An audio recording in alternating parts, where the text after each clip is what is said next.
And a good evening and a very, very warm welcome to you wherever you may be. Thank you for joining us here on the Geelong Region Soccer Show.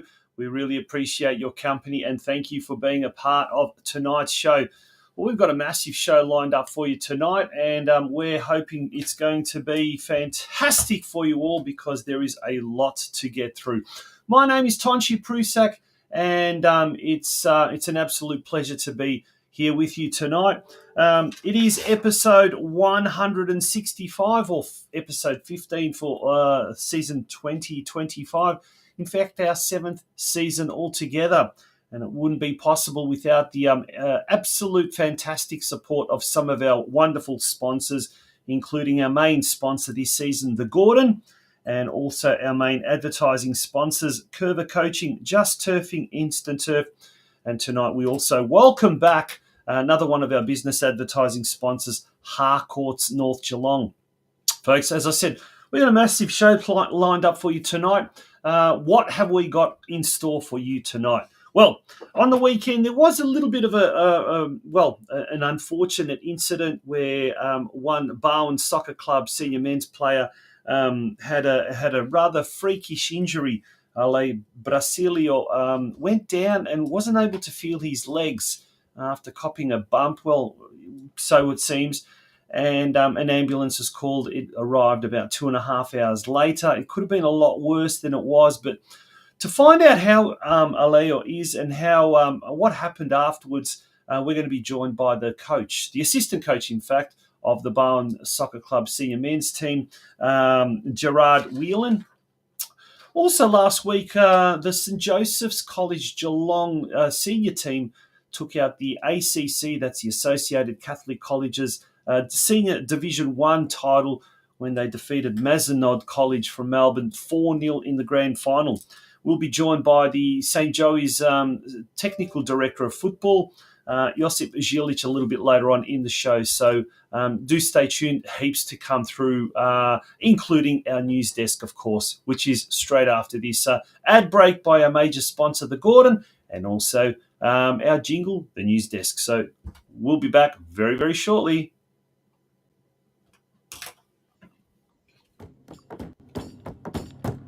Your future is in your hands. There is a whole world waiting for you, and your choices determine how you will impact it. At The Gordon, we recognise this. That's why we champion hands-on learning. Get your hands dirty. Grab what's in front of you. Learn by doing. Turn your passion, your ideas, and mould them into your creations. You'll be supported the entire way. You'll grow your skills in small classes, guided by teachers who are industry experts. You'll learn in state-of-the-art facilities or out in a real-world workplace setting. Your hands-on experience will increase your understanding and put you ahead of your university peers. You'll graduate work-ready and you'll graduate sooner, with a huge range of qualifications to choose from and support services to enable your success. Now is the time to continue your learning journey. At The Gordon, your future is in your hands.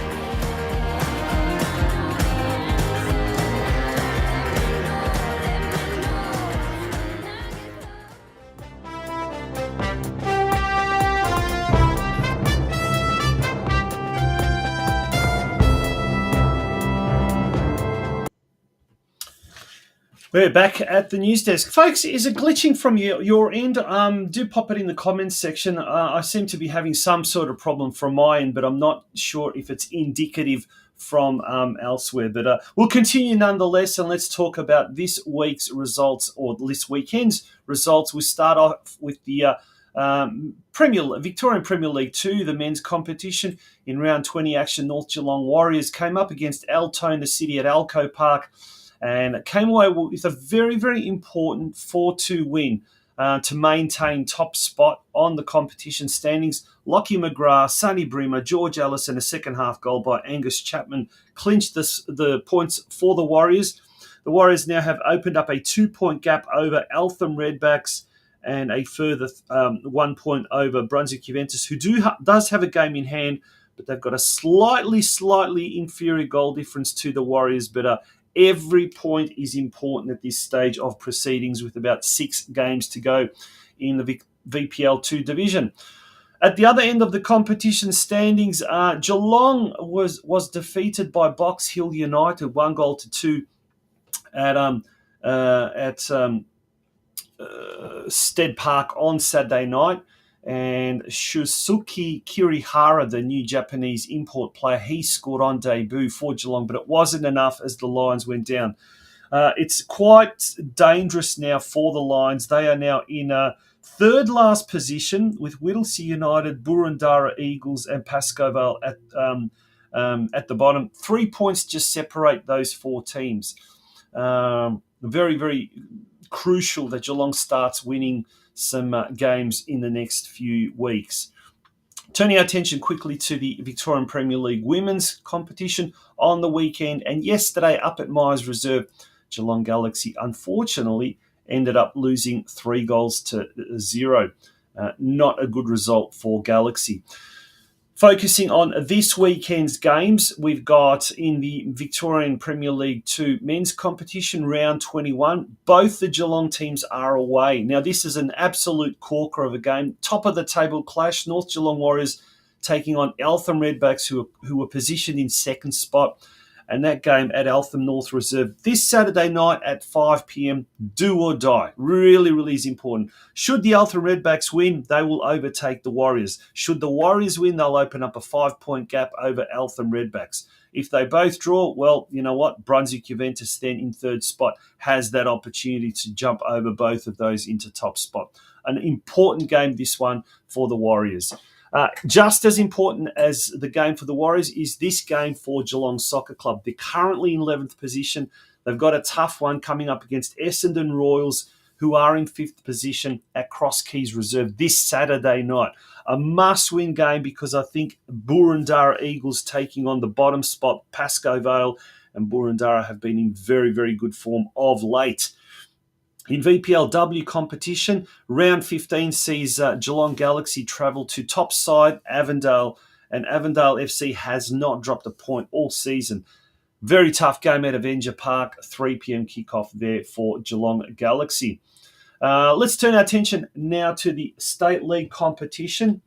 And in State League 1, it was a 0-0 draw for Corio. Big shout out to all of our Corio supporters who regularly tune in every week. And we're talking about Santino, Veshko, who else from Corio tunes in on a regular basis.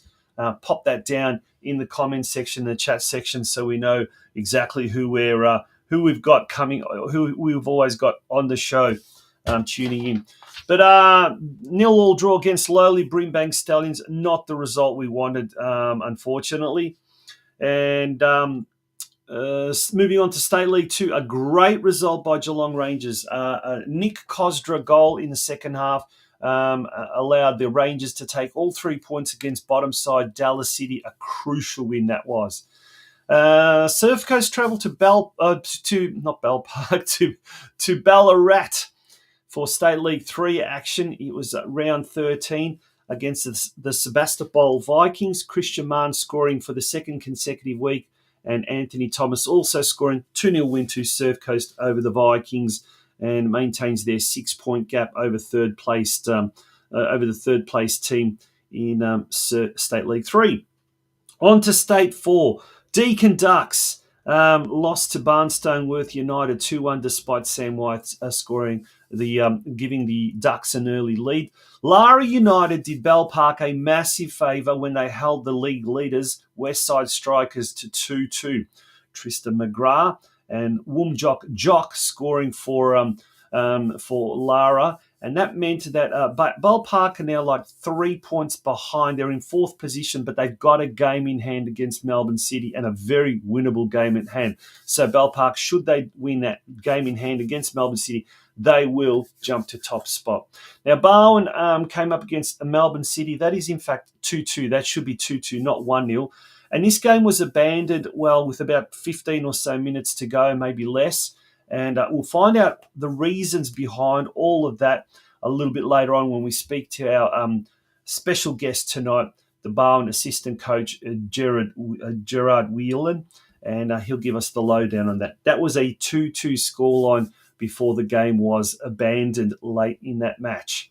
Bell Park came up against West Point, the bottom side, and a 2-0 win courtesy of a brace by Nick Nugent allowed Bell Park to stay within striking distance of the leaders there in Victorian State League Division 4, and they have a really good chance of, if we can just have a look at the ladder now, they're in fourth position at the moment, as I said. In fact, 2 points behind Melton Phoenix, who are on top.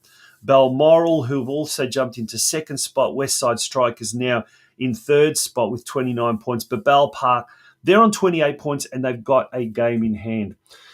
State League 5, Ocean Grove hosted Gisborne and managed a 3-all draw there. Matthew Bell, Harrison Dodds and Lucas Jester scoring. Let's take a look now at the fixtures for this weekend's round 14. Some big games coming up. Corio in 10th travels to 5th placed Westgate. Always a tough fixture, this one. Ardea Reserve at 6 p.m. on Saturday night. State League 2 action sees the Rangers up against Williamstown. With Rangers in 10th position. They've moved up 2 notches, 2 spots on the competition standing. So they'll be really keen to continue this very good form of late. And they come up against 7th place Williamstown at Myers Reserve. Kick-off at 3 p.m. Not too many games featuring local sides this Saturday afternoon. So do get yourself out to Myers Reserve and watch the Rangers in action against Williamstown. Surf Coast once again hit the road. This time they're at 9th placed Plenty Valley Lions. The RGC Cook Recreational Reserve is the venue for Saturday's big match. And they do need to keep on accruing points if they want to maintain that 6-point gap between themselves and the third place team in State League 3, which just so happens to be Bundoora United. So they're 6 points behind Surf Coast. Now in State League 4, starting Friday night, we've got a big local derby. Lara United in 10th spot taking on Bell Park.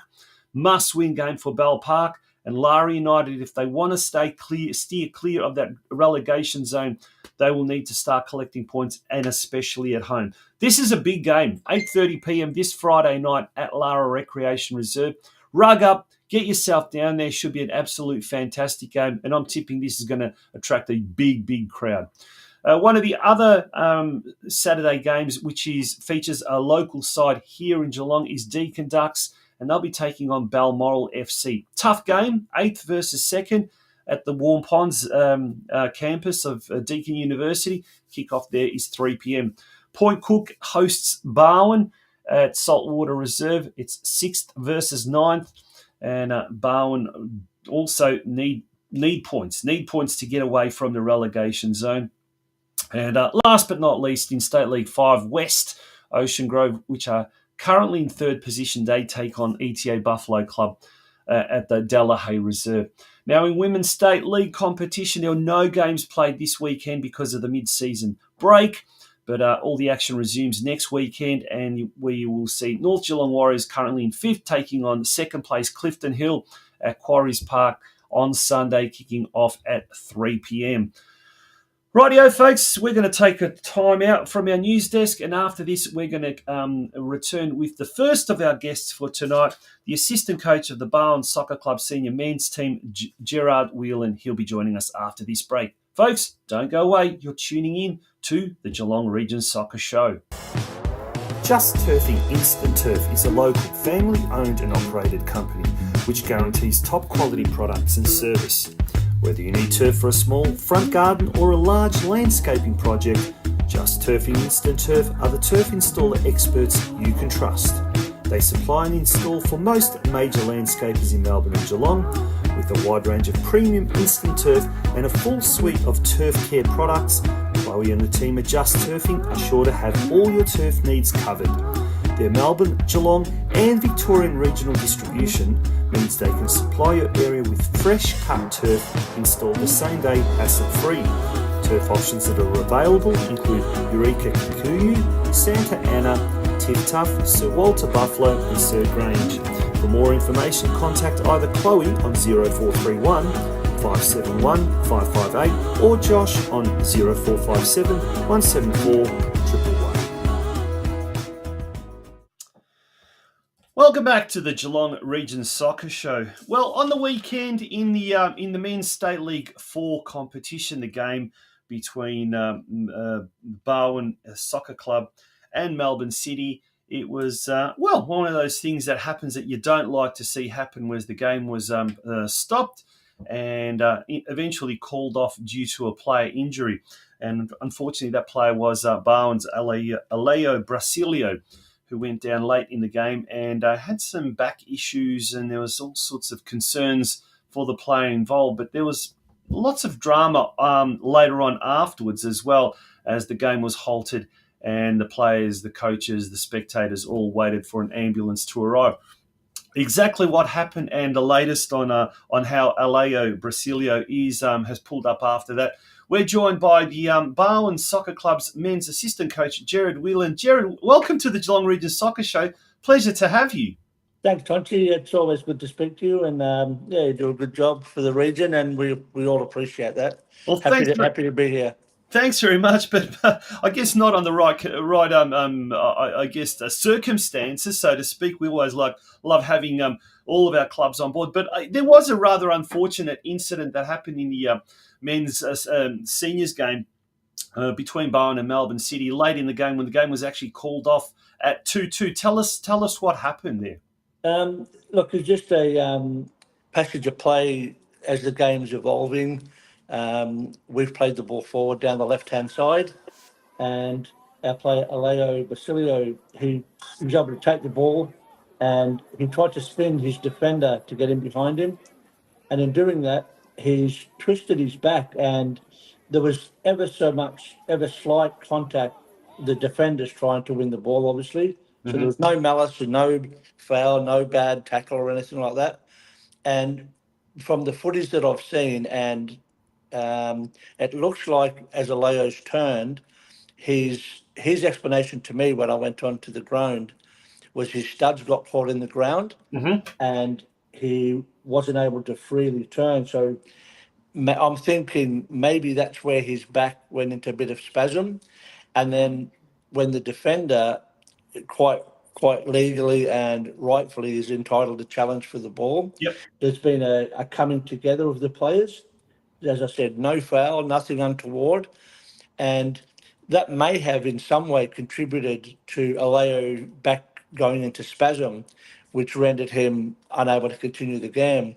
And you can, as you saw from the video clip, immediately after that, he's unable to walk and has fallen to the ground.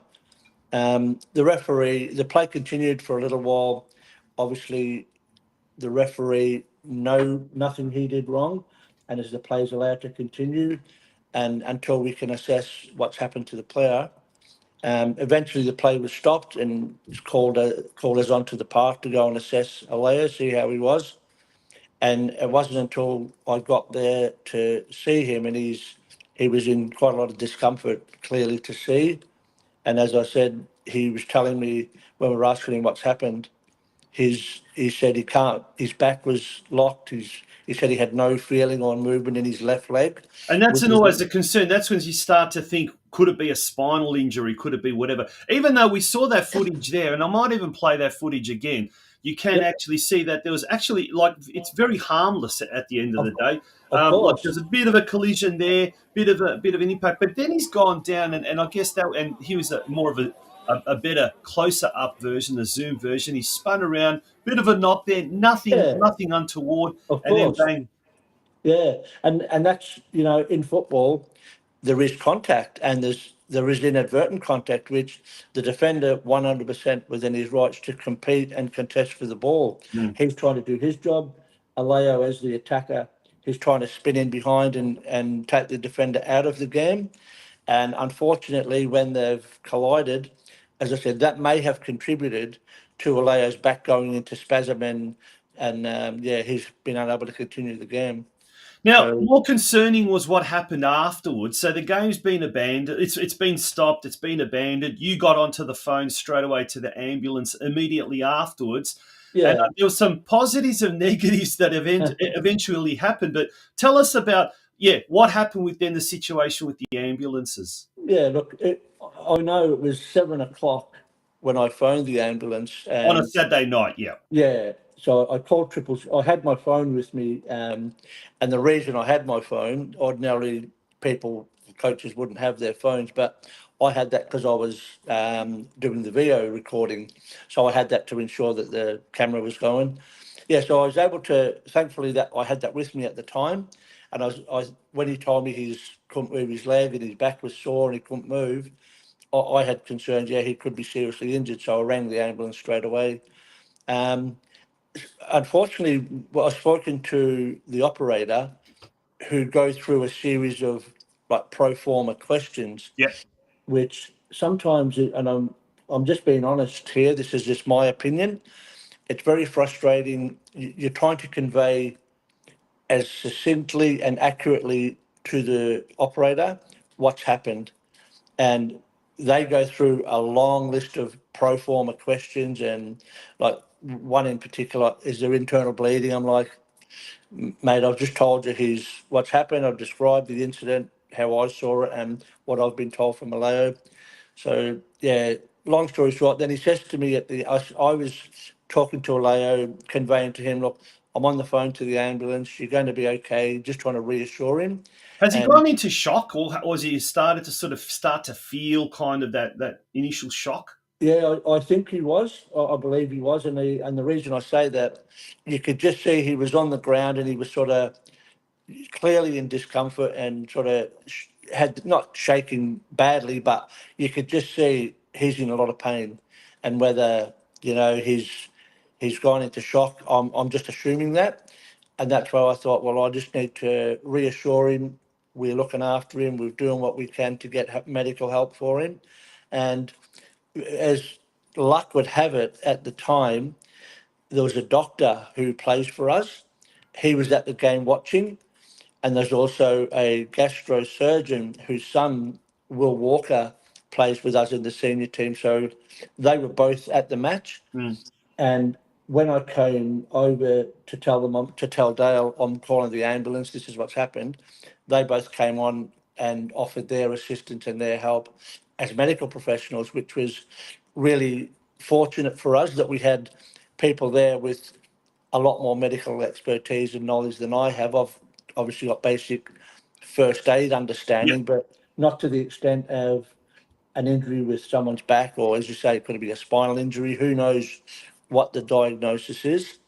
So yeah, it was good to have them there. And yeah, as you say, the length of time, and the ambulance operator, first call I made, said someone will call you within an hour. Gosh, And within I, an hour. I questioned that, and I said, mate, I'm telling you, there's a guy here who's in a real bad way.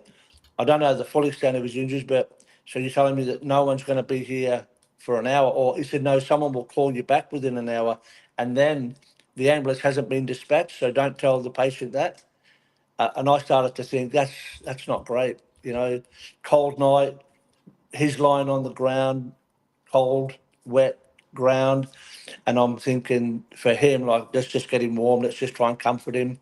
And in between the ambulance calling me and speaking to the first operator, the doctor and the neurosurgeon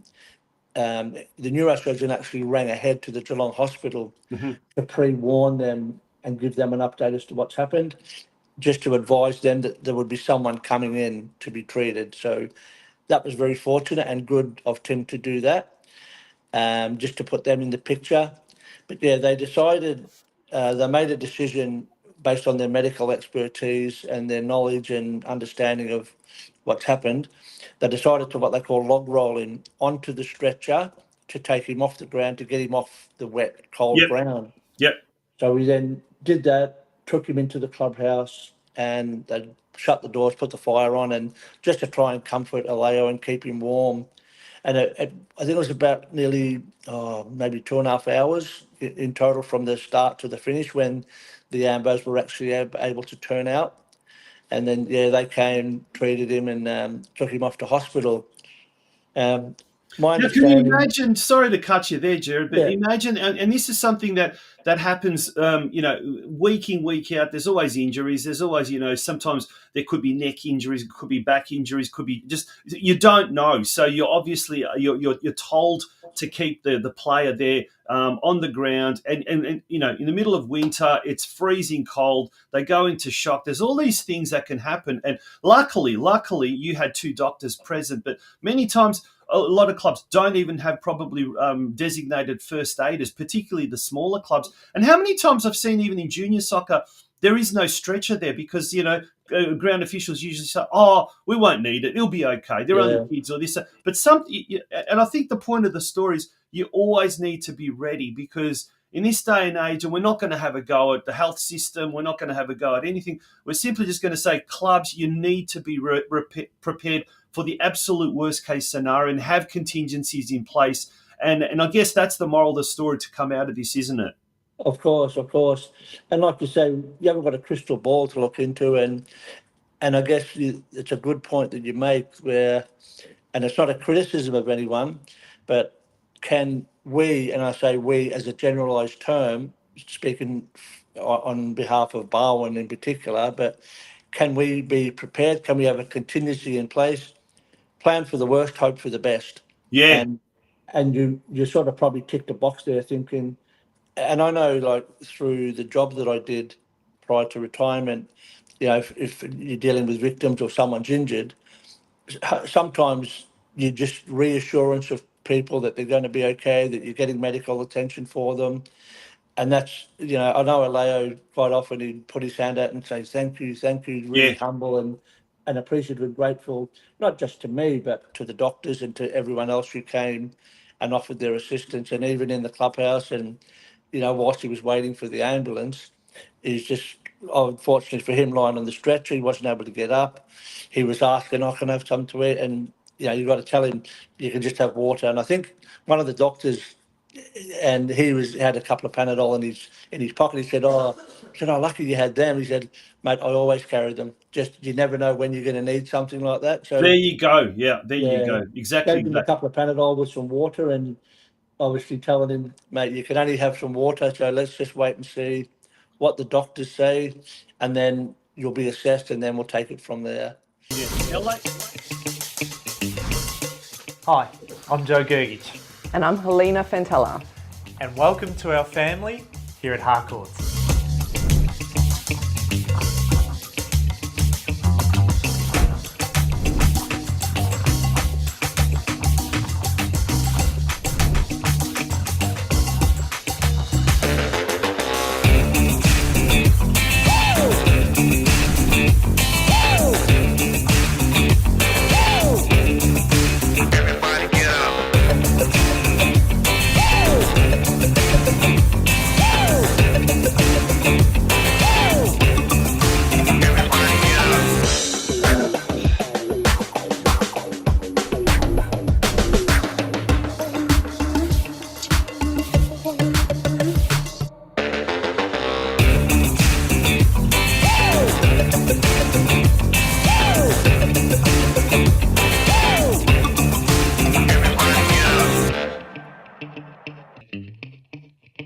From there.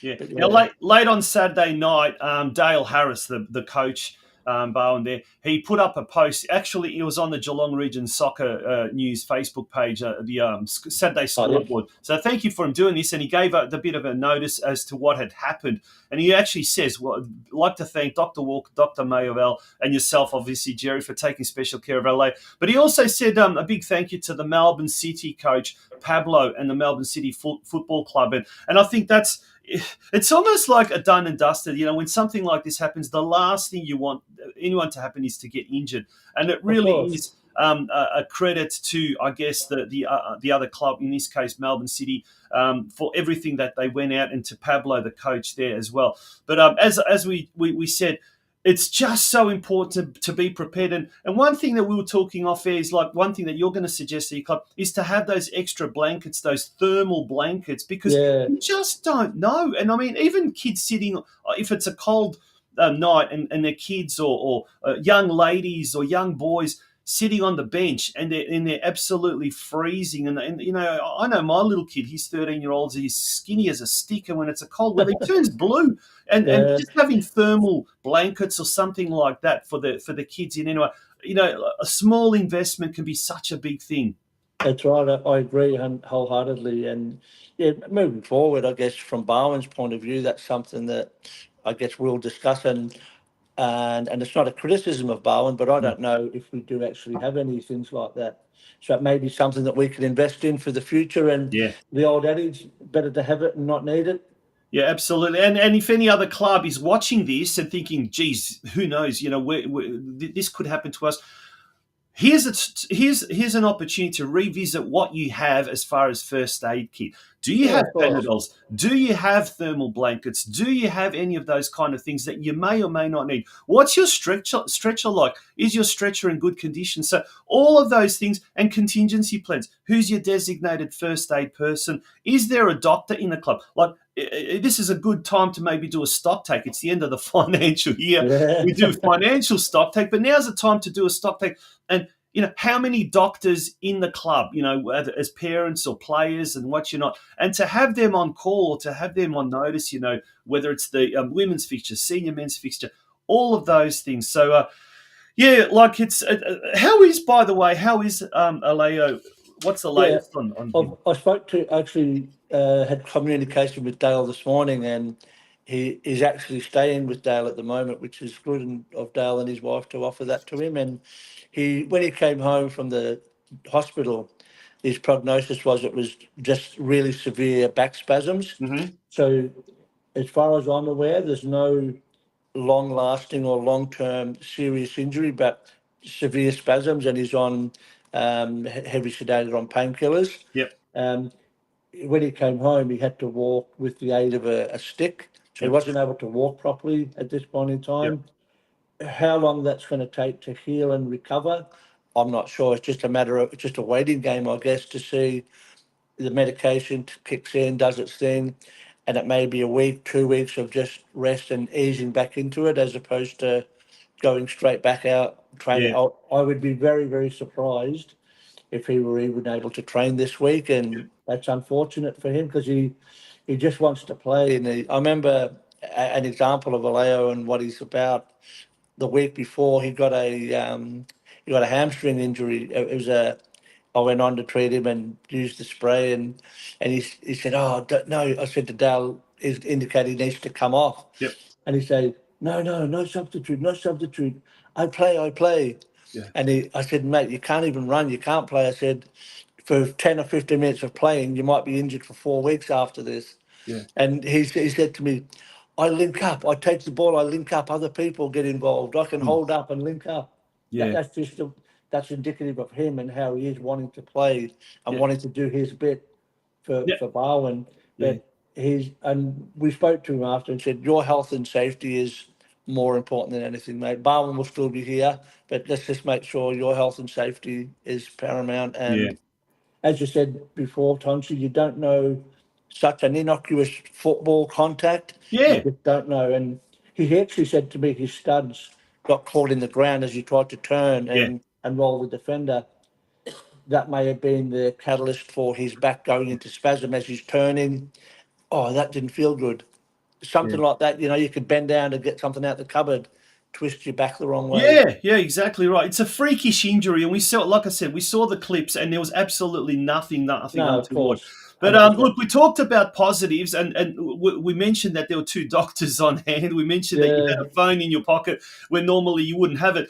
But they weren't the positives. The positives were Barn was 2-0 down, and then yeah. Joseph Prpic scored the first goal, and then lo and behold, Aleo actually scored the equaliser before he got injured. So I guess that's the positive, that the score, and it'll probably remain 2-2, which and there's I the think the results game's there. been called. Yeah, I think the referee made the decision.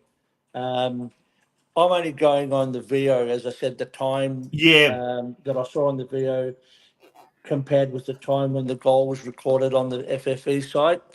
And it may have been I don't know the time, to be honest, Tonchi. It may be yeah, 75 minutes or a percentage of the game has to be played before you can call a result.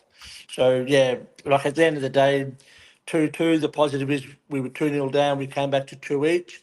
We didn't get beat. We're building and making a little bit of progress as a club, and we'll continue to do that till the end of the year. Yeah, and as a Yeah, final note, we're going to have to wind it down, yeah, unfortunately. But as a final note, you must be pretty happy with the boys' performance in recent weeks. They jumped up now to fourth last on the ladder, above of Lara United, above Melbourne City and West Point on the bottom. So away from that dreaded relegation zone as we stand. But there's obviously still another 10 games, 11 yeah, of games to go course. before the season. Of course, and like yeah, as you said, the work ethic, the preparedness to graft and help each other, that's really evident at the moment. And sometimes, we've played football, both of us, and sometimes you just need a little bit of luck on your side as well.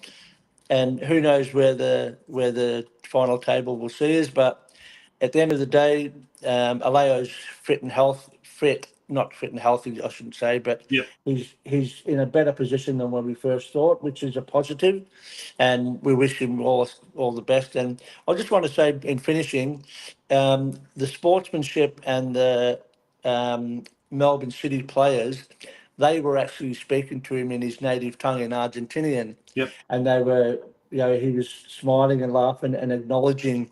I couldn't tell you what they said, but from all accounts, they were really good sports about it, and they're in a dogfight, the same as us. They're scrapping for every point they can get. Yep. But no one mentioned anything about that. No one complained about the game being stopped. Of course, both teams could have went on to win the game with the time left, but their priority and main focus was the welfare of Vallejo, which is full credit to Melbourne City. And hopefully some of this message gets out to them and shows our appreciation to them and to Pablo and his playing group. They were first class. Yeah, awesome. On that absolutely positive note, hopefully, what certainly sounds like that all is well with Aleo, and we certainly wish him a very, very speedy recovery, and hopefully he can bang in those goals as soon as possible. And to yourself, Gerard, thanks for coming on and giving us a really good perspective and a very, very good message to all clubs as well. So we thank you for that, and Thanks, wish you Tonchi. and everyone at Barwon all the best. All the best, Tonchi. Speak to you soon, mate. Thank you. Good on you. There was Gerard Whelan, and a very, very important message for all football clubs, not just in the Geelong region, but everywhere, and regardless of what level you play at. We're going to take a very short break, folks, and when we return, we're going to continue with tonight's episode of the Geelong Region Soccer Show, proudly brought to you by our major sponsor, The Gordon. The world is yours. So work hard, and you can have whatever it is you want.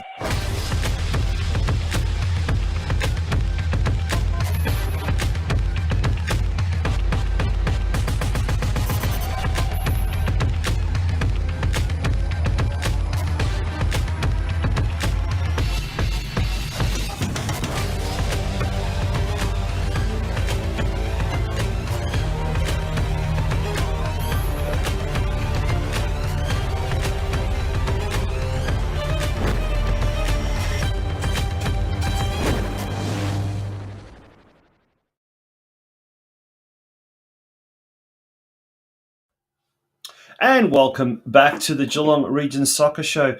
And our next guest, well, he's very, very well known around football circles here in Geelong, and he was a part of the St Joseph's College School's ACC Division 1 championship winning team as the technical director there at St Joseph's College last week in their win against Mazenod in the grand final. And joining us to tell us all about that triumph is Josip Zilic. Josip, good evening and welcome to the Geelong Region Soccer Show. Oh, good evening, Tonchi. Thanks for having me on again. It's been a little while since we've last caught up on the program, and hopefully everyone in the football world is doing well.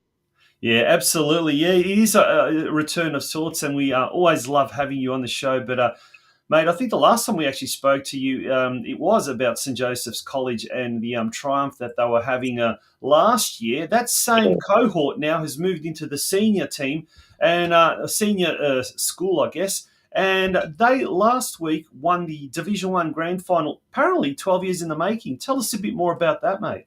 Yeah, look, you're right. Last year, the lads majority of the squad were Year 11 students. We only had a couple of Year 12 students, but this year those same Year 11 students carried through into being Year 12 students.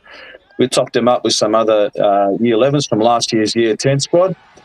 And we've gone a couple of steps better. Last year we were premiers, and gut-wrenchingly went out on penalties in the semi-finals to St. Bernard's, who were the eventual winner in 24.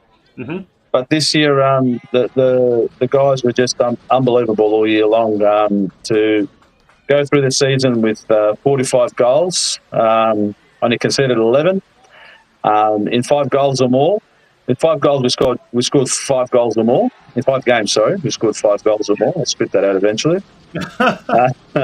And we had 3 clean sheets in that process as well. We only conceded 11 goals. And to comprehensively come out 4-0 winners in the grand final against Mazenot, who were a stubborn opponent on the day, and all credit to them. They really played a highly, highly tactical game, trying to overcome our prowess in front of goal as well as our dominance in the middle of the park.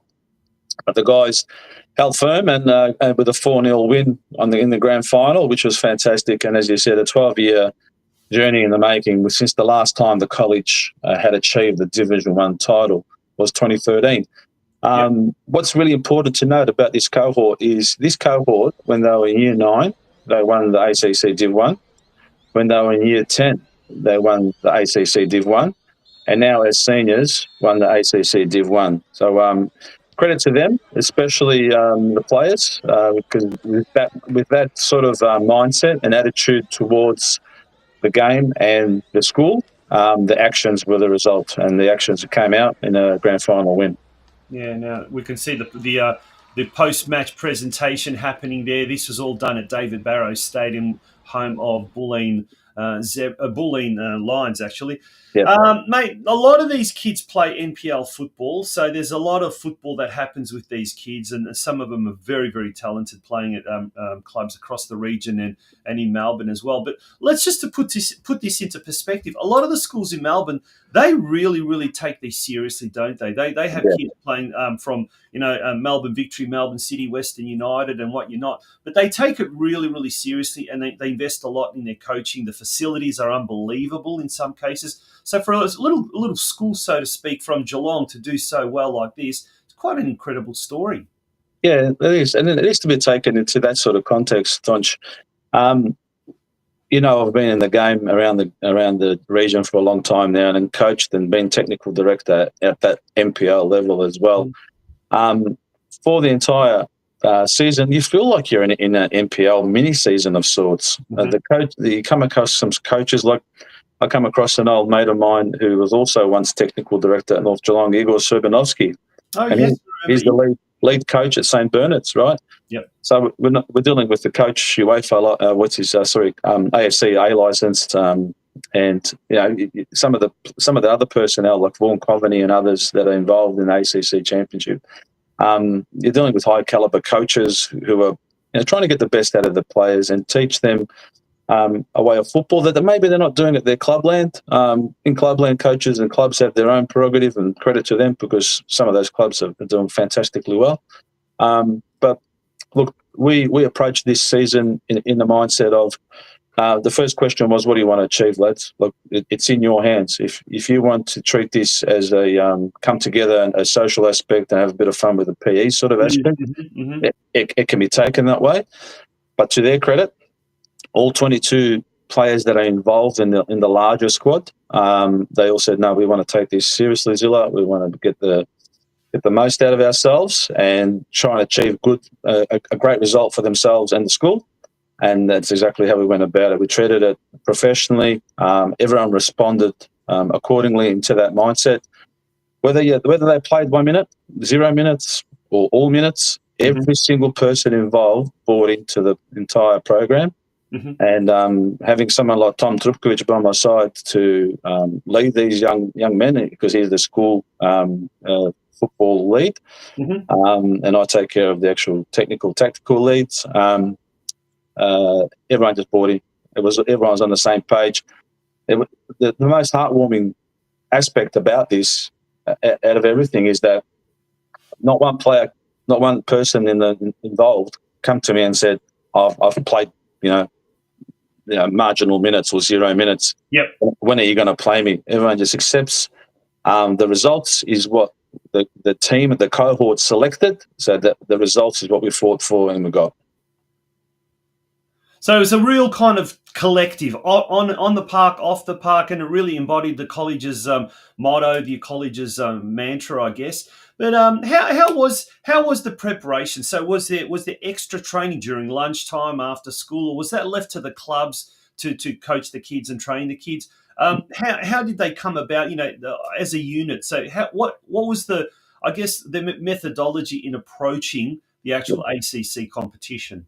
We know that term 2 is competition time, and we don't have any time, if any time, to do preparation work. Everything's done in term 1.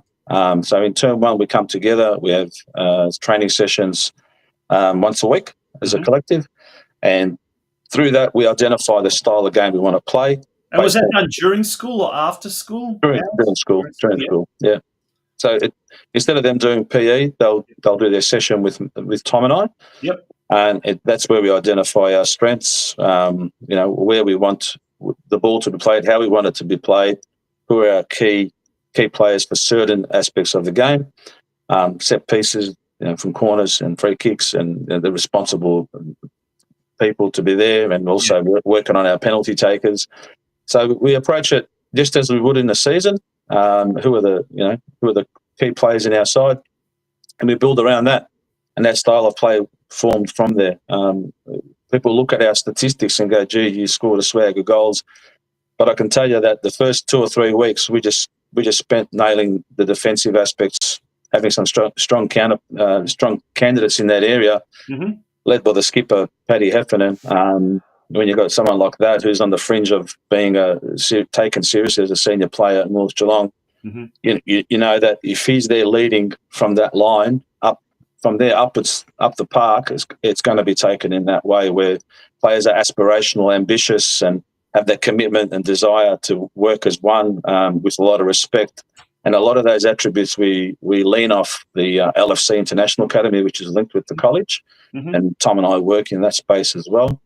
And look, Liverpool's mottos are ambition, commitment, dignity, unity. So that sort of resonates with the words I just mentioned before. So yeah. And speaking of the LFC Academy as well, and your own role, you were appointed technical director of the football program there at St Joey's last year. It's definitely not something that's success overnight. It's been something that's been kind of happening in the background. The planning, as you said, is quite meticulous in term 1 for this team, but obviously there's been a lot of planning since day dot when you started last year, hasn't there? Yeah. When I met with the school about taking on the role, one of my first questions was, is this to be considered as a fun aspect and play, or is it going to be something the school wants to build on in order to, one, keep students at the school involved with the sport and attribute that to their education pathway as well? Or is it going to be something a bit bigger and brighter than that? So the school is building on that.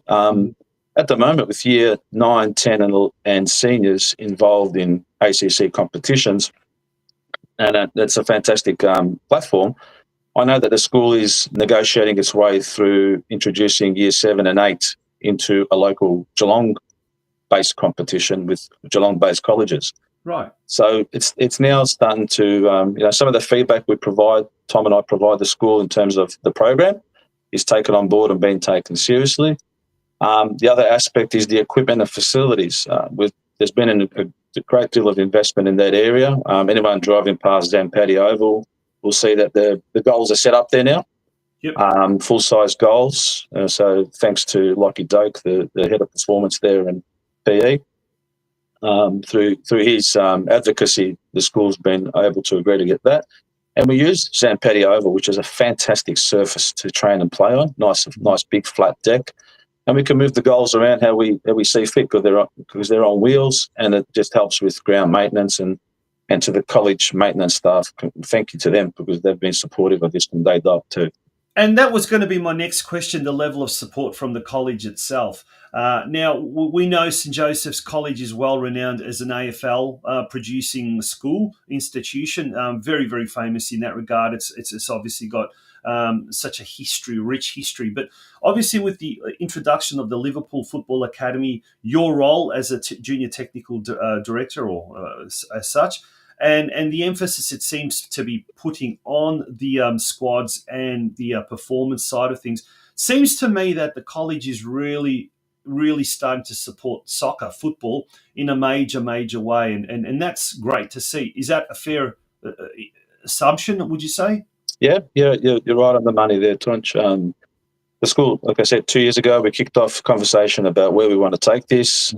It wasn't just about having a kickabout and a fun time at PE. The fun comes with it. The fun comes as a result of trying to get better out of your skills or trying to improve yourself, because then you start to enjoy things because you set yourself some goals, some objectives, and strive towards that. And the school's motto is strive for the highest. So that's coming out of the lads.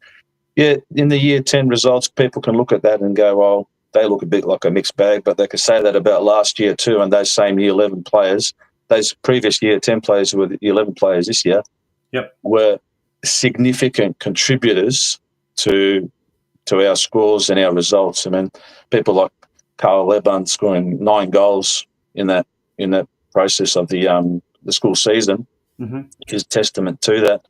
Dominic Postorino, another Year 11 player that had a significant contribution to the team's performance.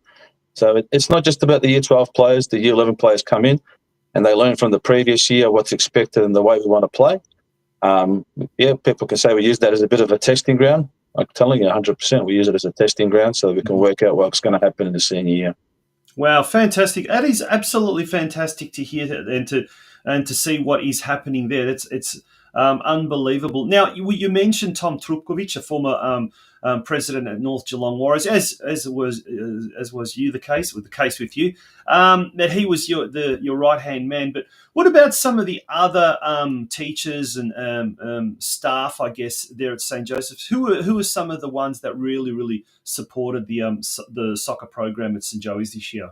Oh, look, it starts from the younger groups with Sam Corella and Tom's son Marcus is involved in coaching in there. It becomes a little bit of a family network there when you hear about the prospective Year 9s and the results they're going through. It starts to sort of whet your appetite for what could come the following year. Paul Hood, commonly referred to as Hoodie, is big in the AFL circus in developing AFL players, but he leans in and it lends his support and gets involved with the LFC Academy stuff as well. Lockie Doak, the head of PE, and Connor Guinea, the head of performance. We've got access to St. Joey's recently developed high performance gym areas. Yes. So all these little bits start coming together, and you can see how the bigger picture can start to build from that. And this goes without saying to the principal, Tony Patch. Without Patch's support, none of this would happen. So it all starts from the top.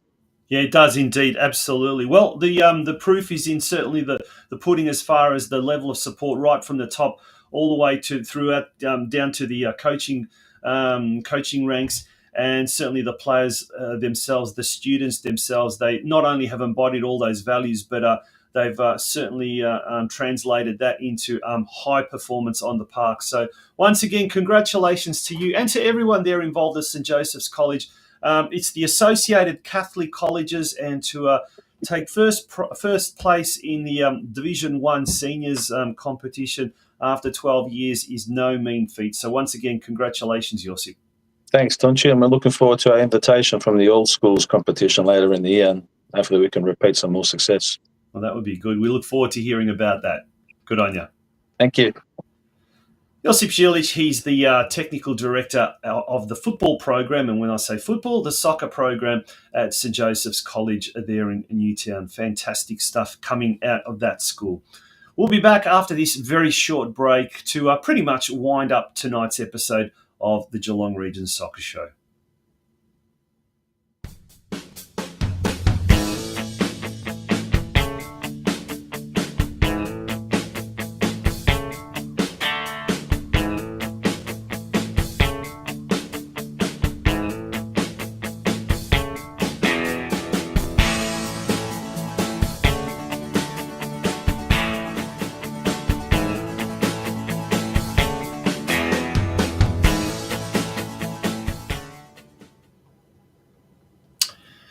And that, folks, pretty much winds things up for tonight's episode of the Geelong Region Soccer Show. A very good comment I must bring up in the chat section, and by Joe Ormino, who's actually the CEO of the Gordon, our major sponsor. And first aid is such an important thing to know. First aid, CPR as well. By the way, I'm due for my CPR refresher course.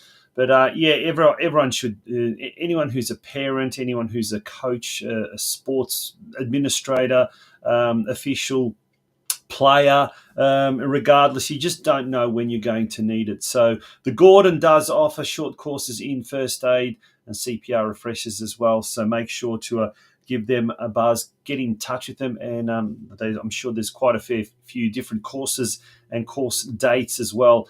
So if you're busy for one, you'll find one that does suit you. But after tonight's episode, thank you so much for being a part of Geelong Region Soccer Show each week on a Monday night. We look forward to having your company again next week, same time.